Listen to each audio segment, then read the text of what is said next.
Председателката Гордана Силјановска-Давкова на средбата со Урсула фон дер Лајен побара поддршка од Европската Унија за изнаоѓање креативно решение што ќе ја деблокира македонската европска интеграција.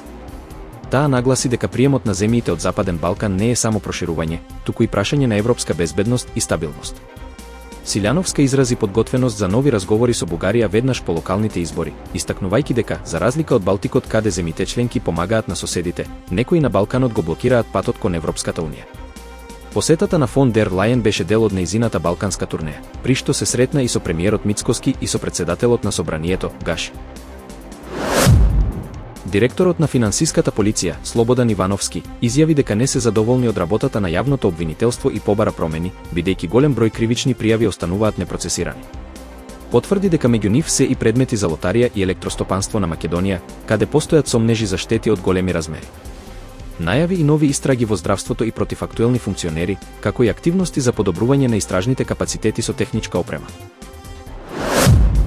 Судијката Сашка Трајковска од Основниот граѓански суд Скопје донесе одлука за забрана на најавениот штрајк на контролорите на летање за 20 октомври, по предлог од директорите на Македонски навигации.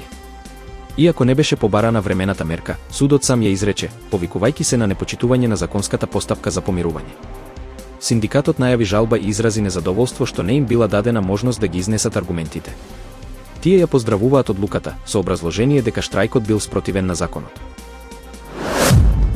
Дирекцијата за заштита и спасување, која координира обуки за деминери и пиротехничари, доби нова опрема преку програмата за хумано деминирање од ЕЮКОМ од САД и фондацијата Голден Вест, со поддршка од амбасадата на САД во Скопје. Оваа опрема ќе се користи за обуки и вежби со цел подобрување на вештините и подготвеноста на тимовите во Македонија за справување со заканите од неексплодирани убојни средства. Од Дирекцијата за заштита и спасување истакнуваат дека ова ја потврдува силната соработка и поддршка од САД за безбедноста на граѓаните и заштитата на нивниот живот и имот.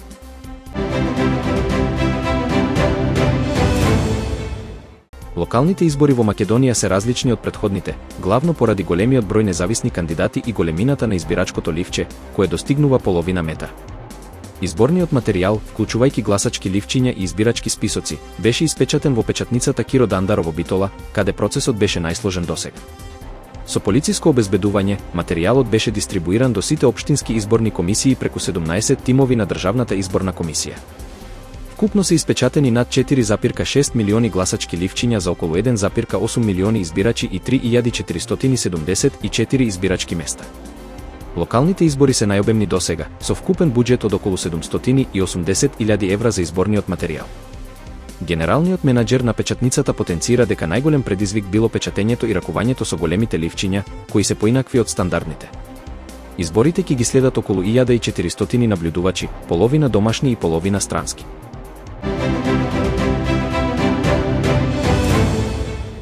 Царинската управа и Централниот регистар потпишаа договор за дигитална размена на податоци за царински долг, со што хартиените потврди за упис и промени на правни субјекти наскоро ќе бидат заменети со електронски. Ова значително ќе го намали бирократскиот процес и ќе ја зголеми ефикасноста на администрацијата. Директорот на Царинската управа, Бобан Николовски, истакна дека годишно се издаваа од 7 до 9.000 хартиени потврди, за кои фирмите чекаа и по неколку дена. Од следниот месец, Централниот регистар автоматски ќе ги добива овие потврди преку дигитален систем, што ќе олесни работата на бизнисите и ќе создаде подобра деловна клима. Директорката на Централниот регистар, Анита Стамнова, додаде дека оваа интероперабилност ќе го поедностави процесот на обезбедување документи при регистрација на правните субјекти. Вакцинацијата против сезонски грип започна на 35 пункта низ државата, вклучително и 5 во Скопје. До сега се пријавиле 43.000 граѓани преку апликацијата вакцинација.mk, а пријавувањето продолжува. Министерот за здравство, доктор Арбен Алиу, истакна дека годинава се набавени рекордни 80.000 вакцини и ги повика граѓаните да се вакцинираат. Бесплатната вакцинација е наменета за ризичните групи, како лица над 65 години, хронично болни, здравствени работници, бремени жени, мали деца и лица во социјални установи. Вакцинацијата ќе трае додека има достапни дози, а граѓаните се повикуваат да се пријават навреме. Во првото тримесечие од 2025 година, 92,1% од населението на возраст од 15 до 74 години користеле интернет, а 91,2% од домаќинствата имале пристап до интернет од дома, соопшти Државниот завод за статистика. Од нив, 79,1% користеле интернет неколку пати дневно, а 60,3% направиле онлайн купување во последните 12 месеци.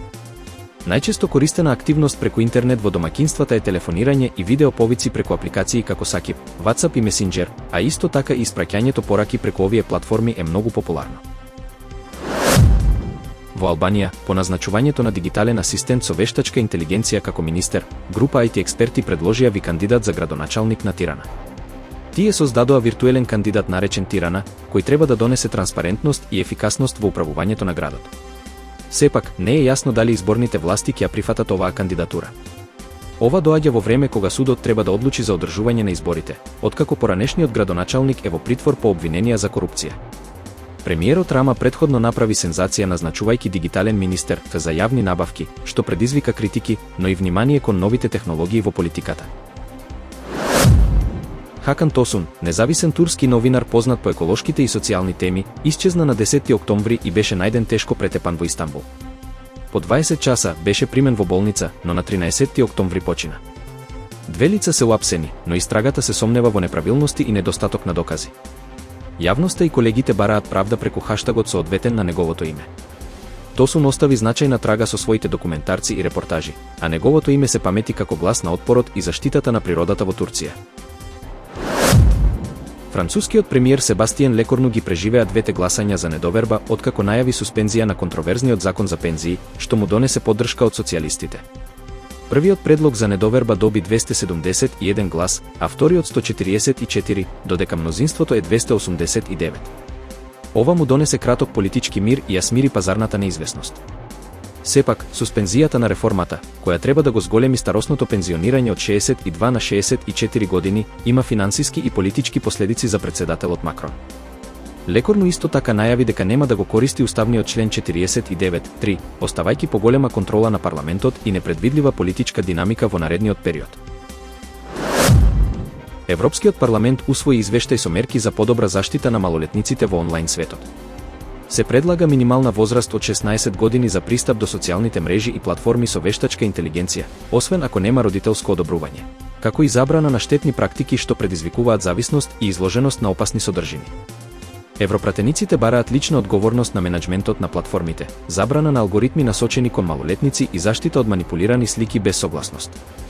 Извештајот ја нагласува потребата од силна заштита и ќе биде разгледан и гласан на пленарната седница во ноември. Извозот на стоки од Индија во САД доживеа остар пат од речиси 40% во последните 4 месеци по воведувањето високи царини од 50% и дополнителна казна од 25% за купување руска нафта. Најпогодени се текстилот, накитот, инженерските производи и хемикалиите. Овој пат го зголеми трговскиот дефицит на Индија, иако дел од загубите се ублажени со трговија со други земји како ОАЕ и Кина.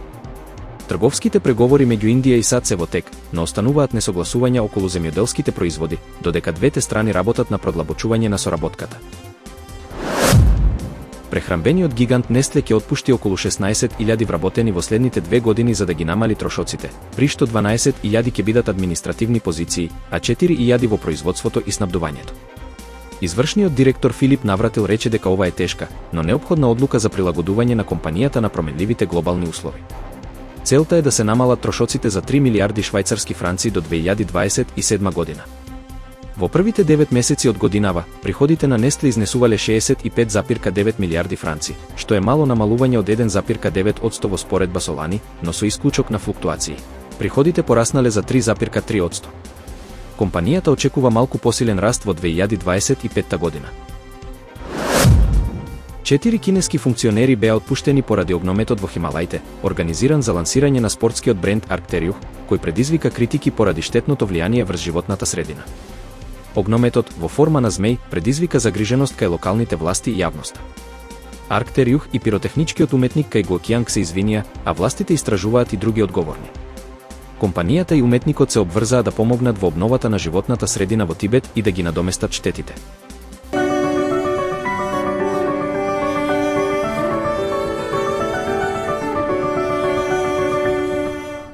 Времето денеска претежно облачно со повремени врнежи од дожд кои ќе бидат пообилни во западните делови. Ќе дува слаб до умерен ветер од југоисточен правец. Во Скопје претежно облачно време со повремени врнежи од дожд, повремено пообилни. Ќе дува слаб до умерен ветер од југоисточен правец. Температурата ќе се движи од 11 до 15 степени.